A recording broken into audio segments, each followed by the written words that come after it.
Preparing for a financial analyst at TJX Companies interview? You've reached Candy Mentor, and this video is for you. We'll walk through 20 key questions you're likely to face. For each question you'll see a sample answer followed by the key points to cover. Subscribe, like, and share, and drop a topic request in the comments. Question 1. What do you know about TJX Companies and its business model? TJX is the world's leading off-price apparel and home fashions retailer, operating banners such as TJ Maxx, Marshalls, HomeGoods, and HomeSense.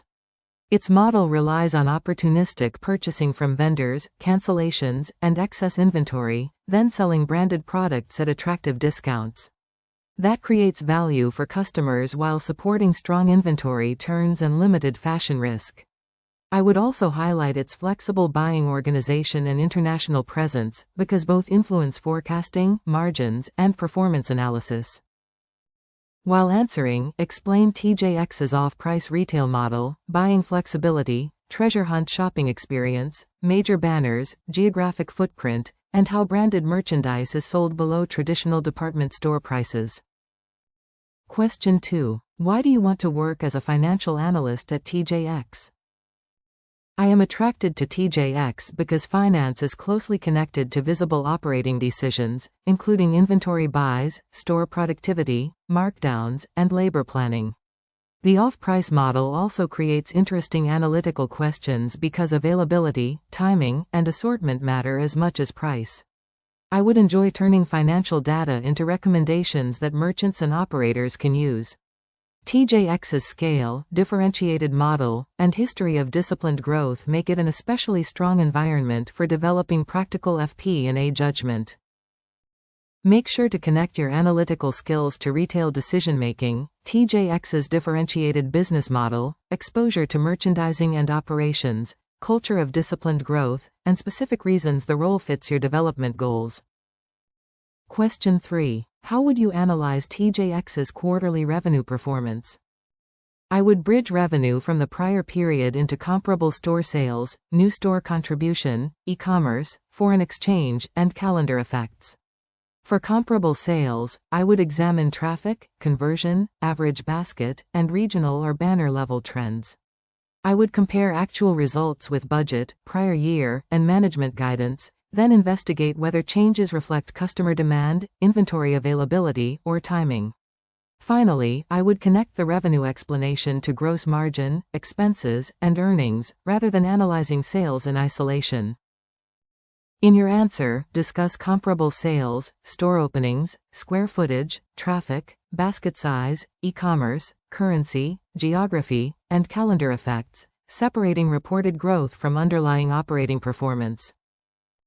Question 4. What are comparable store sales, and why are they important for TJX? Comparable store sales measure performance from stores and channels operating during comparable periods, helping isolate underlying productivity from growth through new locations. At TJX, the metric can reveal whether the treasure hunt proposition is attracting customers, increasing traffic, or improving basket size. I would review the calculation methodology carefully, including currency and calendar adjustments. A strong result is encouraging, but I would still test whether it came from sustainable traffic and merchandise availability or temporary comparisons and promotions. Be sure to define comparable sales, explain store age eligibility, distinguish organic productivity from expansion, identify traffic and ticket drivers, and discuss limitations such as closures, remodels, currency, and shifting channel mix. Question 5. How does TJX's off-price model affect financial forecasting? TJX's off-price model makes forecasting both more flexible and less predictable than conventional retail. Merchandise availability can change quickly because purchases include cancellations, overruns, and closeouts, so I would use scenarios around receipts, sell-through, average ticket, and markdowns. I would combine historical trends with current buying commentary, open-to-buy information, and inventory aging. The forecast should be updated frequently, with clear assumptions showing how merchandise flow affects sales, margin, working capital, and earnings. Focus on unpredictable inventory availability, flexible purchasing, opportunistic buys, seasonality, markdown assumptions, sell-through, vendor relationships, and scenario-based forecasting rather than relying solely on historical sales trends. Question 6. Walk me through a retail income statement and the key drivers of operating profit. I would begin with sales, then subtract cost of merchandise sold to calculate gross profit and gross margin. Below that, I would assess buying, occupancy, store payroll, distribution, corporate overhead, depreciation, and other operating expenses to reach operating income. At TJX, sales productivity, initial markup, markdowns, freight, shrink, rent, and labor are important drivers. I would compare each line with budget and prior year, explain the variance operationally, and then assess the impact on cash flow. Make sure to cover sales, cost of merchandise sold, gross margin, buying and occupancy costs, selling and administrative expenses, depreciation, operating margin, and the operational drivers behind each line. Question 7. What factors drive gross margin at TJX? Gross margin reflects the difference between merchandise selling prices and the cost of merchandise sold. At TJX, I would analyze initial markup, purchase costs, markdowns, merchandise mix, freight, shrink, and foreign exchange effects. Inventory age and sell-through are especially important because slower goods may require more markdowns. I would separate rate impacts from volume and mix, then reconcile the result to buying decisions and customer demand. That analysis helps determine whether margin pressure is temporary or signals a planning problem. Discuss initial markup, purchase costs, markdowns, mix, freight, shrink, currency, sourcing, inventory age, and vendor negotiations, distinguishing controllable operational factors from external or timing-related effects. Question 8. How would you investigate a gross margin miss versus budget? I would first quantify the miss by banner, geography, department, and month, then build a bridge from budget to actual.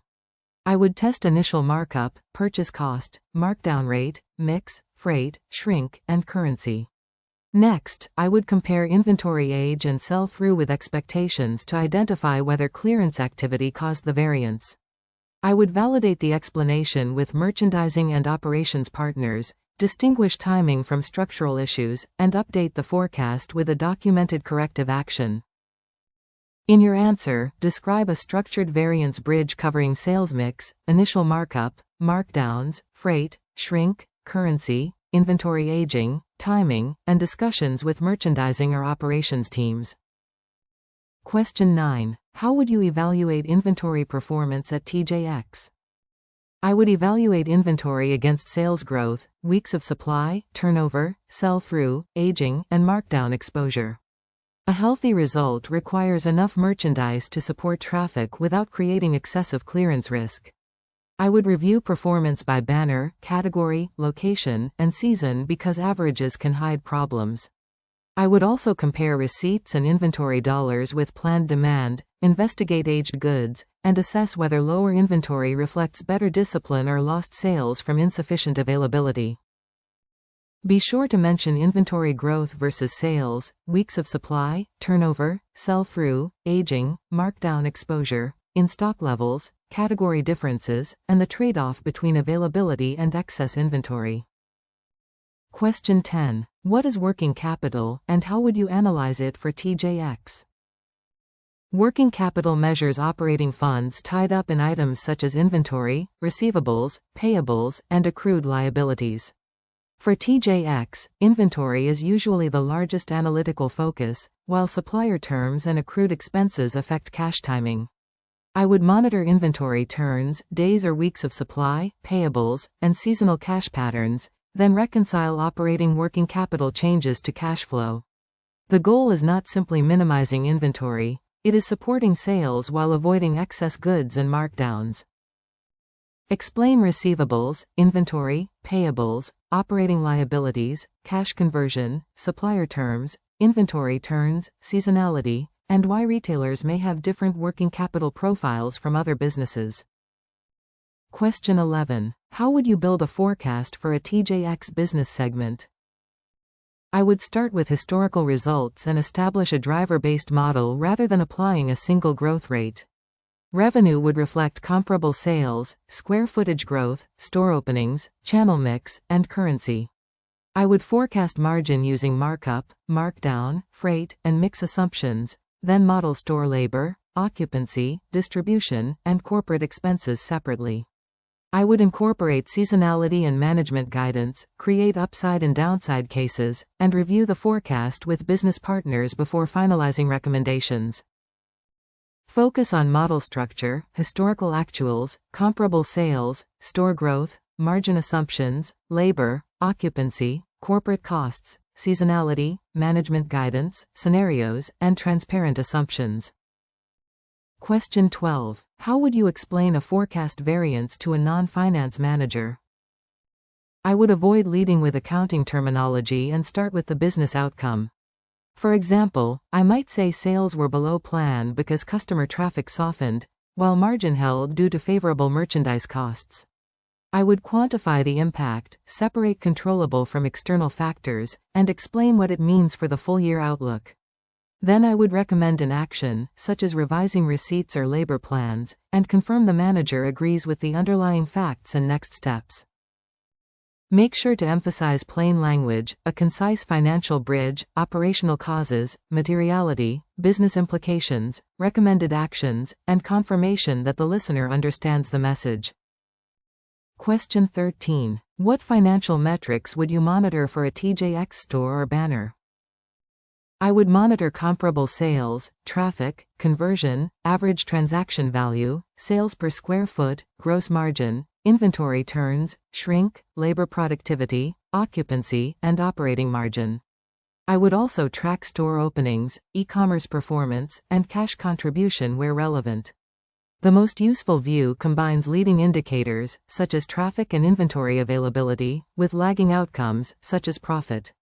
I would benchmark results against budget, prior year, peer banners, and management targets to identify actionable trends. Discuss sales, comparable sales, traffic, conversion, average transaction value, gross margin, inventory turns, shrink, labor productivity, occupancy, operating margin, and cash contribution. Question 14. How would you assess whether a new TJX store is financially attractive? I would estimate the store's sales ramp, gross margin, labor, occupancy, distribution, shrink, and other four-wall expenses. I would include build-out costs, opening inventory, working capital, pre-opening expenses, and potential cannibalization of nearby stores.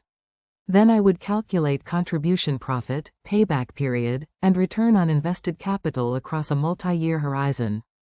Sensitivity analysis would test traffic, conversion, average ticket, rent, and margin. I would recommend approval only if returns remain acceptable under realistic downside assumptions. Cover incremental sales, four-wall contribution, rent, labor, build-out costs, inventory investment, cannibalization, ramp period, payback, return on investment, and sensitivity to traffic and margin assumptions. Question 15. How can Excel be used effectively in a financial analyst role at TJX?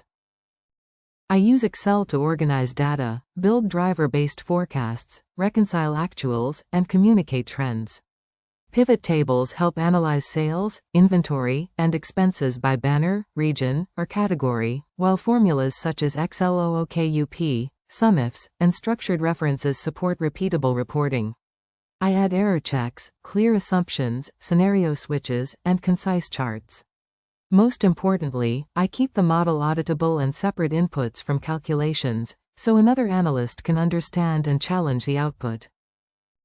Mention structured models, formulas, pivot tables, lookups, data validation, scenario analysis, error checks, charts, version control, and translating large retail datasets into clear management insights. Question 16. Tell me about a time you found an error in financial data.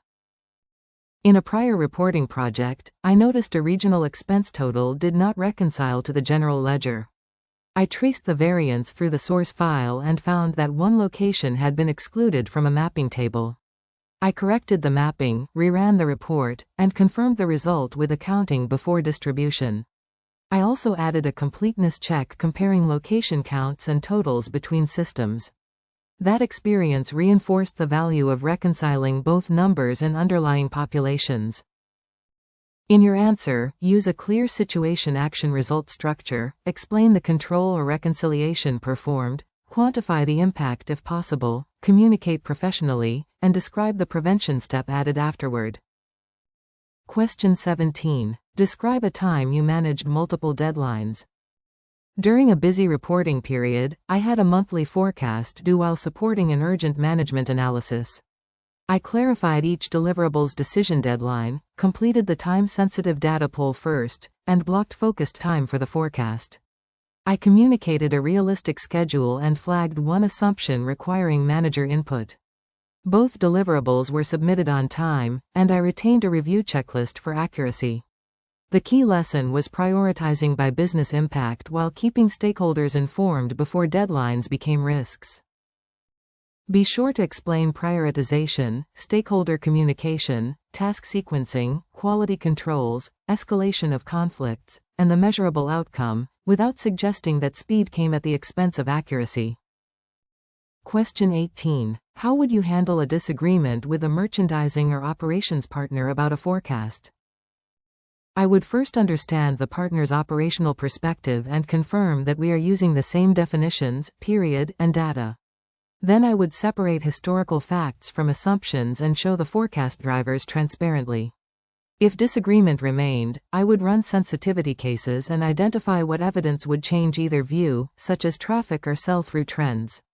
I would aim for a documented, decision-useful forecast rather than winning an argument, escalating only when the unresolved difference materially affects planning. Focus on listening, aligning definitions, validating data, separating assumptions from facts, using sensitivity analysis, seeking evidence, maintaining respect, and escalating only when necessary. Question 19. What accounting concepts are especially relevant to a TJX financial analyst? Relevant concepts include inventory costing and markdown reserves, lease accounting, depreciation, accruals, gift card liabilities, stock compensation, and foreign currency translation. I would understand how purchase costs and estimated realizable value affect inventory and gross margin, while lease expense and depreciation influence store economics. I would also distinguish generally accepted accounting principles reporting from operational measures such as comparable sales and adjusted performance. Strong analysis requires connecting accounting entries to the underlying retail activity and cash implications. Discuss inventory accounting, lower of cost or net realizable value considerations, leases, depreciation, accruals, gift cards, stock compensation, foreign currency, and the distinction between generally accepted accounting principles results and operating metrics. Question 20. What would you do in your first 90 days as a TJX financial analyst? In my first 90 days, I would learn TJX's reporting calendar, systems, definitions, and key planning processes. I would meet partners in merchandising, stores, supply chain, accounting, and finance to understand how decisions flow through the numbers. I would independently reproduce recurring reports, reconcile important metrics, and document assumptions. After building credibility through accurate execution, I would identify one practical improvement, such as automating a repetitive analysis or improving a variance dashboard, without disrupting established controls. Mention learning systems and reporting calendars, understanding business drivers, meeting cross-functional partners, validating recurring reports, identifying one improvement, and building credibility through accuracy and responsiveness. If you are still with us, congratulations, you are much ahead of the rest and serious about preparing for your interview. We hope we were able to add value to your preparation and create some helpful content. Do not forget to like and share this video. Your small act can do great things for us.